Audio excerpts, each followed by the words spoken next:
In this example, we're going to be taking a look at the 3 by 3 matrix that you see in front of you. 3 by 3 matrix, first row is 3, 2, negative 3. Second row, negative 3, negative 4, 9. And the third row, negative 1, negative 2, 5. We're going to be attempting to find the eigenvalues and eigenvectors of this matrix. Now, as such, we're going to start with our characteristic polynomial, which will be the determinant of a minus lambda I. The characteristic equation, we'll set that polynomial equal to 0. So in setting up my determinant, I think I advised this last time, but always set up your main diagonal first. Your main diagonal is going to be a little bit stretched out because of the additional minus lambdas on those entries. Then all of the other entries you can simply copy in exactly as they are. Now this is going to be a 3 by 3 determinant with variables in it in the form of lambda, which means that cofactor expansion rather than turning to a calculator is going to be the way to go. Now with that in mind, I'm going to do a cofactor expansion across the first row. It doesn't really matter which row or column you pick, I just sort of default to that one if there's nothing else that really sticks out to me. So we multiply the 1, 1 entry, 3 minus lambda, with parentheses around it, times the 1, 1 minor, which will be negative 4 minus lambda, 9, negative 2, 5 minus lambda. Then the 1, 2 entry gets an automatic negative from the cofactor grid. And then the 1, 2 minor will be negative 3, 9, negative 1, 5 minus lambda. Then the 1, 3 entry gets a plus from the cofactor grid, but it is still minus 3. So that'll be minus 3 times the 1, 3 minor, which we get by eliminating the first row and third column. That'll be negative 3, negative 4 minus lambda, negative 1, and negative 2. Once again, this all is supposed to be equal to 0. So with that in mind, we'll continue to expand these 2 by 2 determinants. Now what will result here is going to be a cubic polynomial in terms of lambda. And there are some ways around trying to factor something like that. So for the first 2 by 2 determinant, we multiply negative 4 minus lambda times 5 minus lambda, and we subtract 9 times negative 2. Minus 2 times, we'll have negative 3 times 5 minus lambda, minus 9 times negative 1. Minus 3 times negative 2. Oh, this is going to be a close one.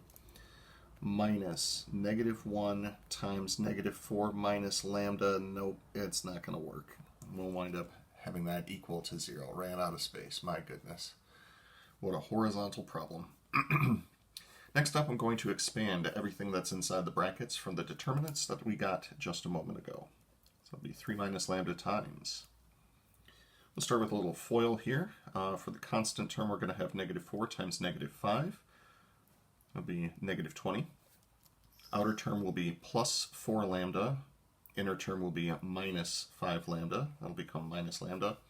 Then negative lambda times negative lambda will be minus lambda squared. Negative 9 times negative 2 will be positive 18. That looks like it'll work out pretty nicely. Then we'll have minus 2 times negative 15 plus 3 lambda. And then we'll see a plus 9 right after that. Oh yeah, we're going to have plenty of space this time. Negative 3 times negative 2, we'll see positive 6. Minus negative 1, those will become plus, but we'll still have negative 4 minus lambda. Now here is the trick that I'm going to encourage you all to do. I would like you to factor all 3 of these and see if you can come up with a common factor to all 3 of them. Now, before we proceed to that factoring, I think it's going to be best practice to perhaps do some reordering and combining of like terms. So we'll see a lambda squared minus lambda, negative 20 plus 18 will be minus 2.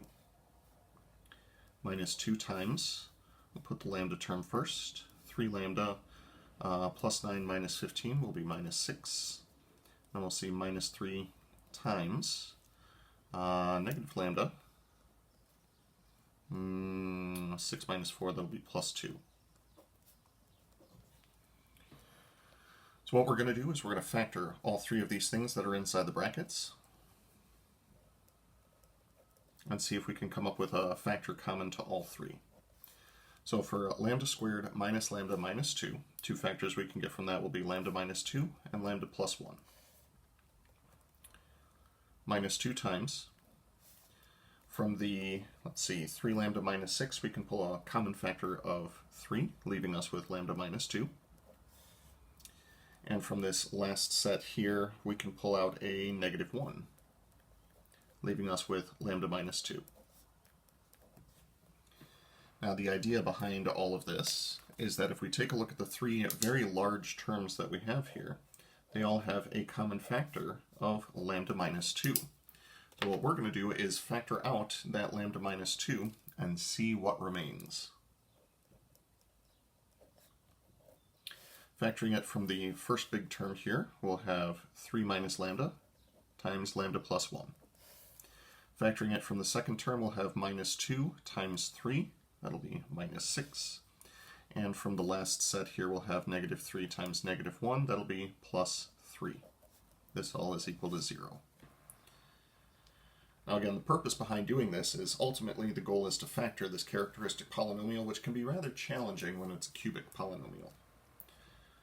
Next up, I'm going to re-expand everything that's inside here and then combine any like terms that we happen to see. So here we'll see 3 plus 3 lambda minus lambda, so that'll be plus 2 lambda. And then we'll see a plus 3. Minus 6, oh no, wait, that's, sorry, minus lambda squared. Minus lambda squared. There we go. Minus 6 plus 3. That is still equal to 0. Combining like terms here, the 3 minus 6 plus 3 will cancel one another out. We'll be left with, let's see, negative lambda squared plus 2 lambda. We can factor a negative lambda out of that and be left with lambda minus 2. Meaning that the completely factored form of this will be negative lambda times lambda minus 2 times lambda minus 2. What we get out of this is the following eigenvalues. We get lambda is equal to 0 with a multiplicity of 1, and we get lambda is equal to 2 with a multiplicity of 2. That means that for lambda equals 0, we expect to see one row of zeros from reduced row echelon form and one free variable. For lambda equals 2, we can expect to see 2 rows of zeros and 2 free variables because of the multiplicity of 2 once we take the matrix down to reduced row echelon form. Now, I had predicted that we were going to need the entire first side of this page to do what we needed to do, which is why I recopied the matrix on the other side of the page as well. So, lambda equals 0 with a multiplicity of 1, and lambda equals 2 with a multiplicity of 2. So let's start with lambda equals 0. That means we're going to be setting up a minus 0I times v is equal to the 0 vector.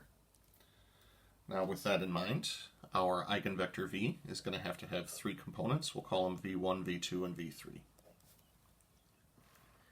Now minus 0I, that's going to be relatively easy to figure out, which is nice for us. So 3, 2, negative 3, negative 3, negative 4, 9, negative 1, negative 2, 5. Go ahead and augment that with the 0 vector, and we'll take this down to reduced row echelon form. To save us some time, I'd like to use the calculator to do this. So, break out the old graphing calculator, enter the matrix menu, edit ourselves a 3x4 matrix. First row, 3, 2, negative 3, 0, negative 3, negative 4, 9, 0, negative 1, negative 2, 5, 0. All looks well. We'll quit out of this menu. Take a look at the matrix just to make sure everything got typed in correctly. First row looks good, second row looks good, third row looks good. I'm going to ask the matrix menu for reduced row echelon form of our matrix A. We do see our one row of zeros and one free variable associated with this. Let's be 1, 0, 1, 0, 0, 1, negative 3, 0, and a row of zeros. So based on the positions of the lead ones, we can safely assume that v3 is going to be our free variable. And again, we're looking for any non-trivial solution of this. What I'm going to do is say, let's let v3 be equal to 1. Then based on what we see in the other two equations, that means that v2 minus 3 is going to be equal to 0. So v2 is equal to 3. And from the first row, that would be v1 plus v3 is equal to 0. So v1 will be equal to negative 1. So the eigenvector associated with lambda equals 0 is going to be the eigenvector negative 1, 3, 1. So that takes care of our first eigenvalue. Now the second eigenvalue is lambda equals 2, which did have a multiplicity of 2. So we'll be setting up a minus 2I times eigenvector v is equal to 0. So again, same assumption about v. It's a vector in R3. So v1, v2, v3. I'll be subtracting 2 from all entries on the main diagonal. So what was 3 will now be 1. Negative 4 minus 2 will be negative 6. And 5 minus 2 will be 3. All other entries will stay exactly the same.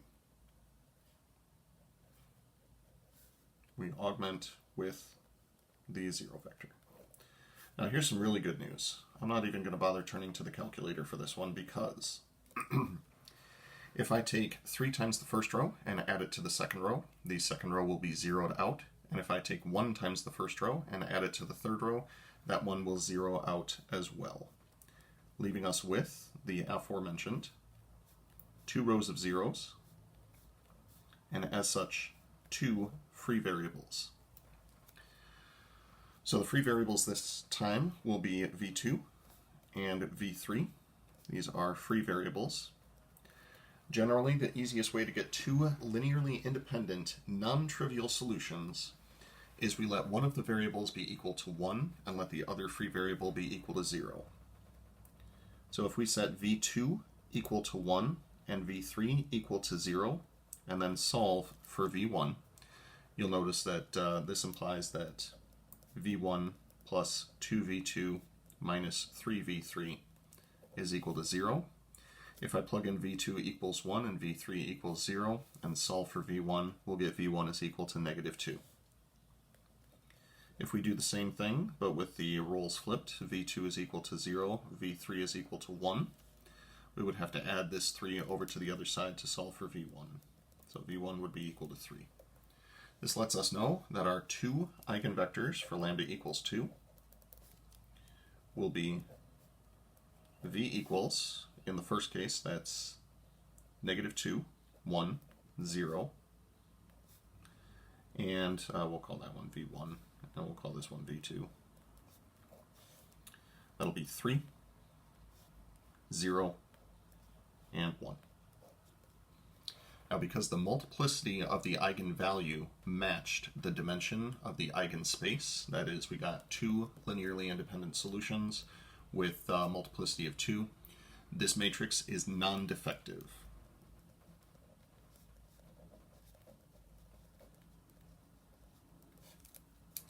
Hooray.